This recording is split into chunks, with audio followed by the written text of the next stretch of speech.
ನಮಸ್ಕಾರ. ನಮ್ಮ Janavani Kannada YouTube news ಚಾನೆಲ್ಗೆ ಸ್ವಾಗತ. ನೀವು ನೋಡ್ತಾ ಇದ್ದೀರಾ ನಮ್ಮ Janavani Kannada YouTube news channel. ಇಲ್ಲಿಯವರೆಗೂ ಚಾನೆಲ್ ಸಬ್ಸ್ಕ್ರೈಬ್ ಮಾಡ್ಕೊಂಡಿಲ್ಲ ಅಂದ್ರೆ ಕೂಡಲೇ ಚಾನೆಲ್ ಸಬ್ಸ್ಕ್ರೈಬ್ ಆಗಿರಿ, ಶೇರ್ ಮಾಡಿರಿ, ಲೈಕ್ ಮಾಡಿರಿ, ಬೆಲ್ ಐಕಾನ್ ಒತ್ತುವುದನ್ನು ತಪ್ಪದೇ ಮರೆಯದಿರಿ ಮತ್ತು ಅಭಿಪ್ರಾಯ ಏನೇ ಇದ್ದರೂ ಕಮೆಂಟ್ ಬಾಕ್ಸಲ್ಲಿ ತಿಳಿಸಿ. ಧನ್ಯವಾದಗಳು. ನಮಸ್ಕಾರ. ಸಂಭ್ರಮದ ಕಲ್ಯಾಣಾದೇಶ್ವರ ರಥೋತ್ಸವ. ಸಿಂದಗಿ ತಾಲೂಕಿನ ಹೊನ್ನಳ್ಳಿ ಬ್ರಹ್ಮದೇವನಮಡು ಗ್ರಾಮದ ಕಲ್ಯಾಣಾದೇಶ್ವರ ರಥೋತ್ಸವ ಸೋಮವಾರ ಸಂಜೆ ಅಪಾರ ಭಕ್ತ ಸಮೂಹದ ಮಧ್ಯೆ ಸಂಭ್ರಮದಿಂದ ಜರುಗಿತು. ಭಕ್ತರು ರಥಕ್ಕೆ ಉತ್ತತ್ತಿ ಬಾಳೆಹಣ್ಣು ಎಸೆದು ಜಯಘೋಷ ಕೂಗಿ ಭಕ್ತಿ ಮೆರೆದರು. ಡೊಳ್ಳು ಸೇರಿ ವಿವಿಧ ವಾದ್ಯ ವೈಭವಗಳು ರಥೋತ್ಸವಕ್ಕೆ ಮೆರುಗು ತಂದವು. ಬೆಳಗ್ಗೆ ಕಲ್ಯಾಣಾದೇಶ್ವರ ಕರ್ತುಗದ್ದುಗೆಗೆ ಅಭಿಷೇಕ ಮತ್ತು ವಿಶೇಷ ಪೂಜೆ ಸಲ್ಲಿಸಲಾಯಿತು. ದೇವಸ್ಥಾನದಿಂದ ಪಾದಗಟ್ಟಿಯವರೆಗೆ ರಥ ಸಾಗುತ್ತಿದ್ದಂತೆ ಭಕ್ತರು ಜಯಘೋಷ ಕೂಗಿದರು. ದೇವಸ್ಥಾನವನ್ನು ವಿದ್ಯುತ್ ದೀಪಗಳಿಂದ ಅಲಂಕರಿಸಲಾಗಿತ್ತು. ಆಲೂರು ಕೆಂಚ ಋಷಭೇಂದ್ರ ಶಿವಾಚಾರ್ಯರು ರಥೋತ್ಸವಕ್ಕೆ ಪೂಜೆ ಸಲ್ಲಿಸಿ ಚಾಲನೆ ನೀಡಿದರು. ಶ್ರೀಮಠದ ಕಲ್ಯಾಣದಯ್ಯ ಸ್ವಾಮೀಜಿ, ರಾಜೇಶ್ವರಿ ಅಮ್ಮನವರು ಸೇರಿದಂತೆ ಕಲ್ಯಾಣಾದೇಶ್ವರ ಜಾತ್ರಾ ಸಮಿತಿ ಹಾಗೂ ಸುತ್ತಮುತ್ತಲಿನ ಹಳ್ಳಿಗಳ ಭಕ್ತರು ಪಾಲ್ಗೊಂಡಿದ್ದರು. ಈ ವರದಿಯನ್ನು ಮಲ್ಲಿಕಾರ್ಜುನ್ ಎನ್ ಕೆಂಬಾವಿ, ಬ್ರಹ್ಮದೇವನಮಡು ತಾಲೂಕು ಸಿಂದಗಿಯವರು ನಮ್ಮ Janavani Kannada YouTube news channel ಜೊತೆಗೆ ಹಂಚಿಕೊಂಡಿದ್ದಾರೆ. ಅವರಿಗೆ ಧನ್ಯವಾದಗಳು. ನಮಸ್ಕಾರ.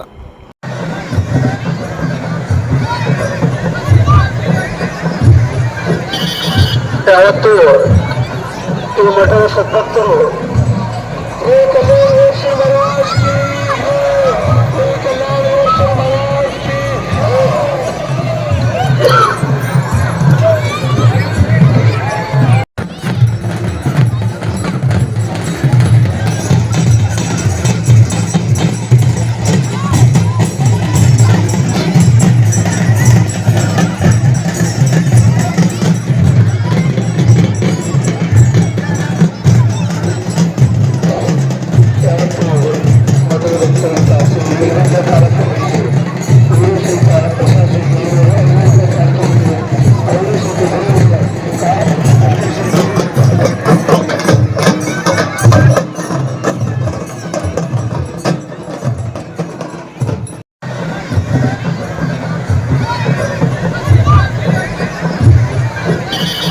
ಯಾವತ್ತು ಈ ಮಠದ ಸದ್ಭಕ್ತರು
ಕಾರ್ಯಕ್ರಮ ಆಗಮಿಸಿದ ಸದ್ಭಕ್ತರು ಬರ್ತಕ್ಕಂಥ ಸದ್ಭಕ್ತರ ಪ್ರಸಾದ ಸೇವೆಗಾಗಿ ಈ ಕಾಣಿಕೆ ಬಿಟ್ಟಿದ್ದಾರೆ.